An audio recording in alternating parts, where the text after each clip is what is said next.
गीता कहती है कि जो आत्म ज्ञान को जान लेता है वो इन 9 दरवाजों के शरीर में भी बड़े इत्मीनान से रहता है।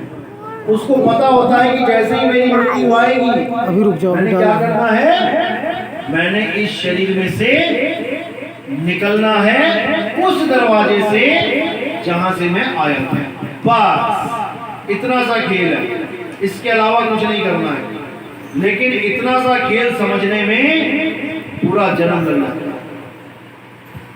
तो गीता में जो ज्ञान दे रखा है, देखो कहते हैं जीव एक शरीर से दूसरा शरीर कैसे धारण करता है। एक शरीर को जब छोड़ता है तो क्या स्थिति बनती है, तो उसके लिए बोल रहे हैं कि जैसे वायु सुगंध को एक स्थान से दूसरे स्थान पर लेके जाता है, ऐसे ही ये प्राण, जो तुम्हारा प्राण चल रहा है ना, ये तुम्हें एक गर्भ से दूसरे गर्भ में लेके जाता है, एक देह से दूसरी देह में लेके जाता है। इसी को कहता है प्राण पखेरु उड़ जाना। कहते ना उसने प्राण त्याग दिए। प्राण क्या है? ये जो प्राण चल रहे हैं ये एक मोटरसाइकिल की तरह है, तुम्हें यहां से वहां पहुंचाने के लिए ये काम करता है।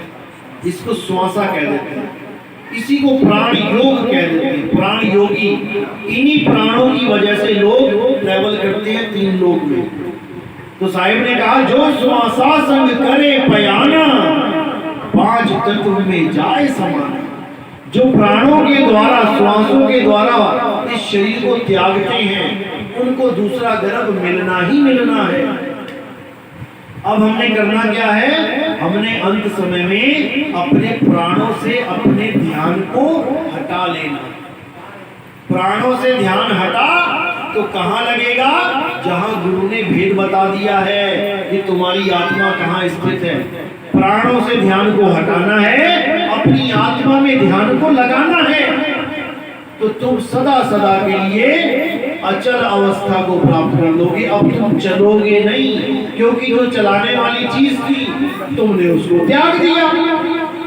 अब क्या कह रहे हैं? मूर्ख ना तो समझ पाते हैं कि जीव किस प्रकार अपना शरीर त्याग सकता है। मूर्ख बोला गया उन लोगों को जिनको ये नहीं पता कि जब तुम शरीर त्यागोगे तो क्या करोगे।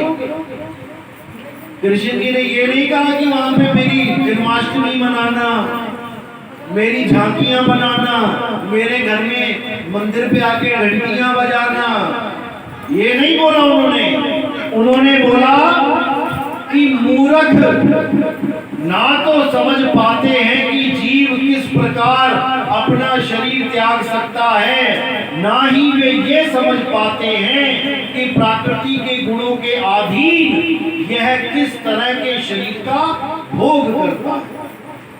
अब बताओ कौन से पंडित जी कौन से मंदिर में ये तुम्हें बता रहे हैं कि बेटा जब तुम्हारी मौत आएगी तो क्या करना है। मिला दो मुझे उस पंडित जी से, मिला दो मुझे उस भागवत कथा करने वालों से जो ये बता रहा है कि जब तुम्हारी मृत्यु आएगी तो कौन से दरवाजे में से निकल के क्या बनोगे। मिला दो कोई उससे, कोई नहीं बता रहा है। सब कृष्ण जी के नाम पे धंधा बना के बैठे हैं, मूर्ति लगा दी है। आओ कृष्ण जी की कथा सुनाए तुम्हें, और जाते जाते 100, 50, 200, 500 दे के चले जाओ। किसको? शरीर को। कृष्ण जी के शरीर के ऊपर पैसा चढ़वा के तुम्हें घर भेज दिया।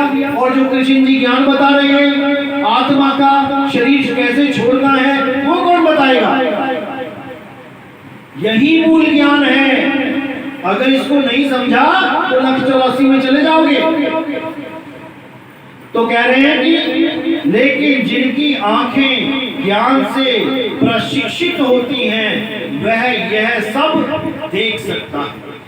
कैसे शरीर को छोड़ना है। मेरी माँ ने शरीर को छोड़ा तो कौन से दरवाजे से गई, ये सब ज्ञानी देख रहा है। कैसे देख रहा है?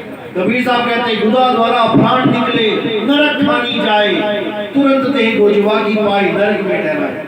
जो लोग मर जाते हैं जिनकी लैट्रिन निकल जाती है, साहिब कह रहे हैं बिना टिकट के चला गया वो नरक में। कोई उसके नाम के कार्ड के आगे स्वर्गवासी मत लिखवा देना कि मेरे पिताजी का, मेरी माता जी का स्वर्गवास हो गया। कपड़े खराब कर दिए उसने और तुमने पहुंचा दिया स्वर्ग को। बिल्कुल गलत है ये।